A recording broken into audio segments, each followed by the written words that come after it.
সুন্দরবনের আমতলীতে সেজে উঠেছে অভিনব বিবেকানন্দ পার্ক। দক্ষিণ চব্বিশ পরগনা জেলার সুন্দরবনের এক অভূতপূর্ব পরিবর্তন দেখা যাচ্ছে।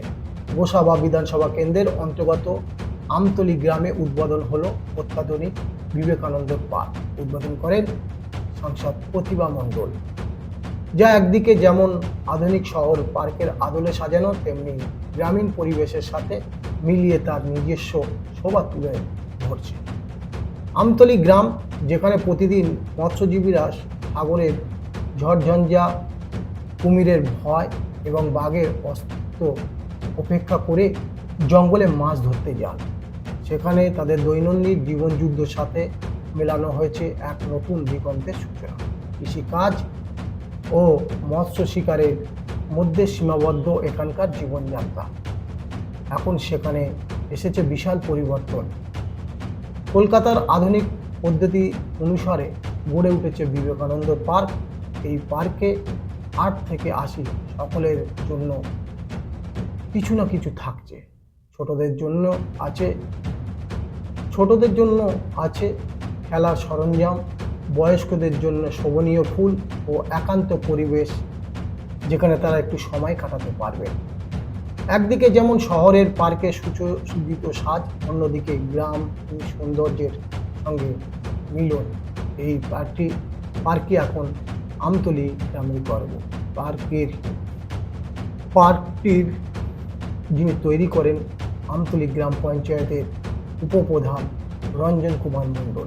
তিনি জানান, শহরের মতো গ্রামে এমন পরিবেশ গড়ে তোলা সম্ভব, তা আমরা করিয়ে দেখিয়েছি। আর একটা সম্ভব হয়েছে আমাদের রাজ্যের সম্মানীয় মুখ্যমন্ত্রী মমতা বন্দ্যোপাধ্যায়ের অনুপ্রেরণা। তিনি আরও বলেন, আমরা সুচিন্তিত করেছি যে এই গ্রামটিতে শহরের মতো সুবিধা থাকবে। এখন আর মাটির রাস্তা নেই, সব রাস্তা পাকা হয়েছে। রাস্তার ধারে ইলেকট্রিক লাইট বসানো হয়েছে এবং প্রতিটি বাড়িতে পানীয় জল সরবরাহের ব্যবস্থা করা হয়েছে। বিবেকানন্দ পার্ক গড়ে তোলার পিছনে একাধিক প্রকল্পের টাকা ব্যয় হলেও সবচেয়ে বড় কথা, রঞ্জন কুমার মণ্ডল তার ব্যক্তিগত রোজগারের টাকাও এই প্রকল্পে বিনিয়োগ করেছে। এই উদ্যোগের মাধ্যমে তিনি প্রমাণ করেছে যে গ্রামে শহরে আধুনিকতা উন্নতির ছোঁয়া আনা সম্ভব। এটি শুধুমাত্র একটি পার্ক নয়, একটি সামাজিক, সাংস্কৃতিক এবং ঐতিহাসিক পরিবর্তনের সূচনা। 2026 সালে যখন পার্কটি উদ্বোধন হয়েছে, তখন আমতলী গ্রামে বাস করা প্রতিটি মানুষ গর্বিত।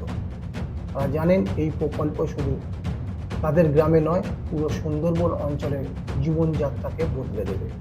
একইভাবে এই পার্কটি আগামী দিনে গ্রাম্য পরিবেশ, আধুনিক শহরের সুবিধা এবং সংস্কৃতির সংমিশ্রণ হবে, যা সুন্দরবনের মতো নিরিবিলি অঞ্চলে একটি নতুন অধ্যায়ের সূচনা করবে। আমতলী থেকে জামালউদ্দিন সর্দারের রিপোর্ট, 72 ঘন্টা।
বিষয়টা ঘটেছে, আমি 2008 সালে পঞ্চায়েতে আসার পর আস্তে আস্তে করে মানুষের সেবায় নিয়োজিত হয়েছি। সেইখান থেকেই আমার স্বপ্ন যে গ্রামের মানুষ শহরে অনেক সময় তারা মানে এমনটাই দারিদ্রতার মানে বসবাস করেন যে যারা অনেক সময় যেতে পারেন না। তো ওয়ার্ল্ড হেরিটেজ সুন্দরবন, যেটা সুন্দরবন গোসবা ব্লক জুড়ে, গোসবার মানে রাঙ্গাবেলিয়া টু এদিকে বালি থেকে শুরু করে ওই দিকটাই আছে, জঙ্গলে মানুষ ভ্রমণ করেন। আমি ভাবি যে জঙ্গলে কিবা আছে, শুধু বাঘ দেখার উদ্দেশ্যেই যায়।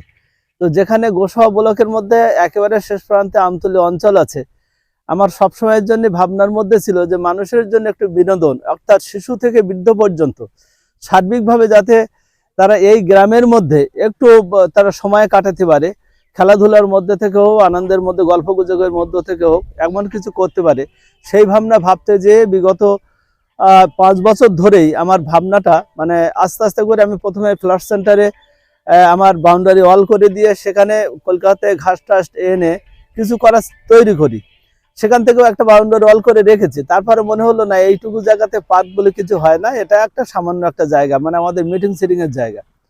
তারপরে এই জায়গাটি আমাদের 2014 সালে অর্থাৎ 11 সালে মাননীয় মুখ্যমন্ত্রী মমতা বন্দ্যোপাধ্যায় ক্ষমতায় আসার পর আমাদের প্রয়াত বিধায়ক জয়ন্ত নস্কর মহাশয়, যিনি 21 সালের করোনার আক্রান্তে মারা যান, তো তিনি আসার পর থেকে আমার মনে হয়েছে যে এই ধরনের নেতাকে পেয়ে আমার কাজের উদ্বুদ্ধ, অর্থাৎ তিনি জীবনে কখনো নিজের কথা ভাবেননি, গোসবা ব্লকটা এমন একটা সুন্দরভাবে গোছানোর চেষ্টা করেছিলেন, আমাকে সন্তান স্নেহে ভালোবাসতেন। আমি তার সান্নিধ্যে থেকে আমার মনে হয়েছে যে এইখানে তিনি একটা নদীর নামক একটা মজা নদী ছিল, এই নদী উনি ওনার আমলে এসেই এই নদীটা কাটিয়ে মিষ্টি জলের খনন করা হয়, বলে জল ভরো যে প্রকল্প কর্মসূচি গ্রহণ করেছিলেন মাননীয় মুখ্যমন্ত্রী মমতা বন্দ্যোপাধ্যায়, সেই প্রকল্পকে অনুসরণ করে যখন দেখা গেল যে খালের পাশে কিছু খাট জায়গা আছে, সেই খাট জায়গাগুলো যদি আমি পঞ্চায়েত ব্যবস্থাপনার মধ্যে যদি একটু অধিগ্রহণ করে, অর্থাৎ বাউন্ডারি করে যদি সেইগুলো ধরে রেখে যদি মানুষের জন্য কিছু করা যায়, ঠিক সেই পরিকল্পনাটা বাস্তবায়িত করতে যে এই সংক্ষিপ্তভাবে আপাতত 14 থেকে 15 বিঘা পর্যন্ত এই বাউন্ডারি ওয়াল করে এটা করেছি। আমার স্বপ্ন আগামী দিনে এই খালটি প্রায় 3 কিলোমিটার আছে, ঠিক এইভাবে সাজিয়ে যাব আমি 3 কিলোমিটার। আমি ভাবি শহর যা গ্রামতা, যদি কিনা সেই গ্রামে শহরের মতো করে সাজানো গোছানো করা যায়, তাহলে আর মানুষের ওই আকাঙ্ক্ষা বলে একটা কথা আছে যে আফসোস, আমি আফসোস রাখবো না। আর আমার ইচ্ছা যে শহরের মানুষ নেমে আসুক আমতলী গ্রাম পঞ্চায়েতে, কারণ আমি আমতলী গ্রাম পঞ্চায়েতকে ভালোবাসি। এটা আমার মনে হয়েছে যে যে কটা দিন আছি বা থাকবো মানুষের জন্য সেবা করে যাব। আর মৃত্যুর পর কি রেখে গেলাম, অনেক কিছু রাস্তাঘাট থেকে ডেভেলপমেন্ট, যেমন সরকারের অনুকূলে থেকে অনেক কিছু করেছি। স্মৃতি কি, স্মৃতি আমার মনে হয়েছে যেদিন আমি থাকবো না সেদিন এলাকার মানুষ ভাববে একটা ছেলে ছিল, একটা পার্ক গড়ে গেছে, যে পার্ক একমাত্র মানে আমতলীতেই ওনার দিয়ে সম্ভব হয়েছিল, আজকে তো আমরা উপভোগ করছি। এটাই আমার সদিচ্ছা। এই বাজেট সম্পর্কিত বিষয়ের উপরে আমি ঠিক আমি অনুমান করে বলতে পারবো না। বিষয়টা হয়েছে এই যে মাননীয় মুখ্যমন্ত্রী মমতা বন্দ্যোপাধ্যায়ের বহু রকম প্রকল্প কর্মসূচি আছে, তার মধ্যে আমার আমার এমপি প্রতিমা মণ্ডল, তিনি এর আগে একটা কমিউনিটি হল দিয়ে শুরু করেছিলেন আর কি। ওই কমিউনিটি হলটা যে জায়গাটা অবস্থিত, দুর্ভাগ্য পঞ্চায়েতের নামে আমার একটু মানুষের জন্য দান করার স্বার্থে আমি পঞ্চায়েতের নামে একটা জমি কিনেছিলাম, 2 বিঘা জমি, সেটাকে পঞ্চায়েতের নামে দান করেছিলাম, এবং সেই জায়গার উপরেই ওই মানে আমাদের কমিউনিটি হলটা হয়েছিল। আপনারা দেখুন এই সামনে কমিউনিটি হল দেখা যাচ্ছে। সেই কমিউনিটি হলটা করার পরেই তারপর তার আশেপাশে ওই ফুল বাগান ইত্যাদি ইত্যাদি লাগাতে লাগাতে এই অবস্থা। সেইখান থেকে উনি এবারে ওনার কাছে একটা প্রস্তাব নিয়ে গেলাম যে আপনি তো একটা কমিউনিটি হল করে দিলেন, আর এবারে আপনি বিবেকানন্দ পার্কটা উদ্বোধন করবেন। আপনার দেওয়া কমিউনিটি হল সেটাকে আজকের দিনে একটা কমিউনিটি হল মানে একটা মানে আমার মিটিং হলে রূপান্তরিত করেছে। সেই সাথে সাথে তার চারিপাশে বিবেকানন্দ পার্কের মতো মানুষের বিনোদন গড়ে উঠেছে। তাই উনি এবারে আসার পর কথা দিয়েছেন যে এই যতটুকু যা করেছি এর উদ্দেশ্যে উনি আরো কিছু হেল্প, মানে এই যে পার্কগুলো হয়েছে আমি রাস্তাগুলো করতে পারিনি, শুধু হ্যাচারি হিসেবে সাজিয়ে গেছি।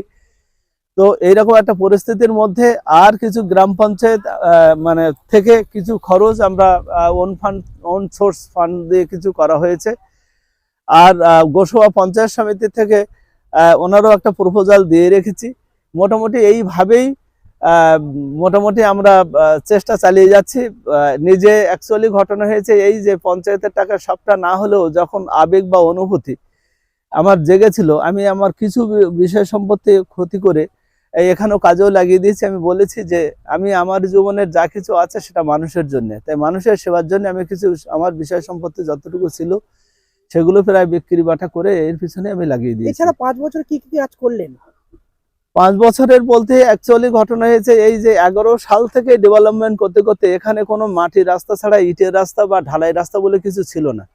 2011 সালে ক্ষমতায় আসার পরে আমার প্রথম লক্ষ্য হয়েছিল নদীবাঁধ।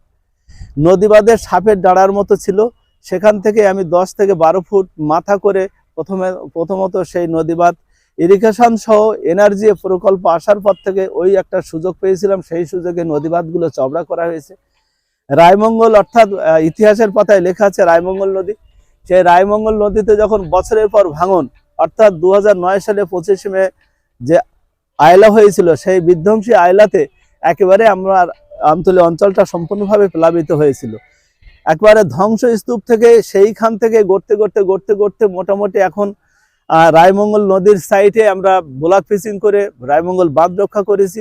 এসব পুনঃসৃজনের এই সরকারের অনুকূলে আশেপাশে বিভিন্ন এনজিও সহ সরকারের এনার্জি প্রকল্পের মাধ্যম থেকে আমরা নদীর চরে বৃক্ষরোপণও করেছি, ম্যানগ্রোভ প্লান্টেশন লাগানো হয়েছে, তাতে করে নদীর বাঁধ অনেকটা শক্তপোক্ত হয়েছে। নদীর রাস্তার উপর দিয়েও ঢালাই রাস্তাও করতে পেরেছি, ভিতরে এভরিথিং রাস্তা আমরা ইটের রাস্তা বা ঢালাই রাস্তা প্রায় 75% কমপ্লিট হয়েছে। পাড়ায় পাড়ায় যে সকল রাস্তাগুলো আছে, এবারে দিদি যে ঘোষণা করেছিলেন পাড়ায় সমাধান, সেই পাড়ায় সমাধানের গল্পে অনুযায়ী আমরা কিছু পাড়ায় সমাধানের মানুষের সত্যি প্রয়োজনীয় একটু বসার জায়গা, একটু সোলার সিস্টেম লাইট, একটু টিউবওয়েল পানীয় জলের একটু সমস্যা যেখানে আছে, এই ধরনের প্রকল্প দেওয়ার পরে মানুষ খুব খুশি এবং সেই কাজও আমরা এখন এই মুহূর্তে চালিয়ে যাচ্ছি। এই পার্কে যেটা দেখেছেন এই যে লাইটগুলো, সোলার লাইটগুলো যেগুলো আছে, এগুলো এই পাড়ায় সমাধানের মধ্য থেকে এই বুথ কেন্দ্রিক যে বুথটা আছে সেই বুথের পরিকল্পনা কর্মসূচির মধ্যে তাদের মনে হয়েছিল যে একটা পার্ক যখন গড়ে উঠেছে, এই পার্ককে আলোকিত করতে গেলে এই সুযোগে পাড়ায় সমাধানে আমাদের সোলার সিস্টেম লাইট দিতে হবে। আজকের দিনে এই সোলারগুলো সবটাই পাড়ায় সমাধানের মাধ্যম থেকে উঠে আসছে। আপনার নাম আর আমার নাম রঞ্জন কুমার মণ্ডল, আমতলী গ্রাম পঞ্চায়েত উপপ্রধান তৎসহ দলের আমতলী অঞ্চলের অঞ্চল সভাপতি।